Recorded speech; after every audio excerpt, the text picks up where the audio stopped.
गेहूं से भरा ट्रक अनियंत्रित होकर पलटा। कुल्टी थाना क्षेत्र के चौरंगी पुल पर मंगलवार सुबह एक बड़ा हादसा टल गया। उत्तर प्रदेश से कोलकाता गेहूं लेकर जा रहा एक ट्रक अनियंत्रित होकर पलट गया। इस दौरान ट्रक ने पुल की रेलिंग तोड़ दी और 2 बिजली के खंभों को भी क्षतिग्रस्त कर दिया।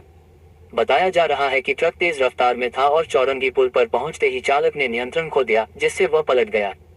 गनीमत रही कि इस घटना में कोई हताहत नहीं हुआ। ट्रक चालक सुरक्षित है। हादसे के तुरंत बाद स्थानीय लोग और पुलिस मौके पर पहुंची और बचाव कार्य शुरू किया। सड़क पर ट्रक के पलटने और भारी मात्रा में गेहूं बिखर जाने के कारण इस मार्ग पर कुछ देर के लिए यातायात बाधित रहा। पुलिस ने क्रेन की मदद से ट्रक को हटाया और क्षतिग्रस्त रेलिंग और खंभों की मरम्मत शुरू कर दी। पुलिस ने मामला दर्ज कर लिया है और हादसे के मुख्य कारण की जांच कर रही है। क्या ये चालक की लापरवाही थी या ट्रक में कोई तकनीकी खराबी?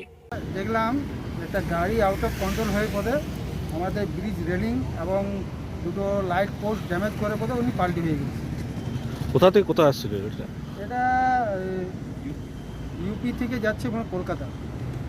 এটা কতক্ষণ আগে হয়েছে? এটা ভোর 5টা নাগাদ হয়েছে। ড্রাইভার কি ড্রাইভার ইনজোর্ড? ঠিক আছে, উনি কারো ইনজোর্ড আছে? না না ইনজোর্ড নেই, ড্রাইভার ঠিক আছে, ড্রাইভার সবাই ঠিক আছে, কারো কিছু চোটঘাট কিছু লাগেনি। গাড়িটাতে কি লোড ছিল? গাড়িটাতে গম লোড আছে।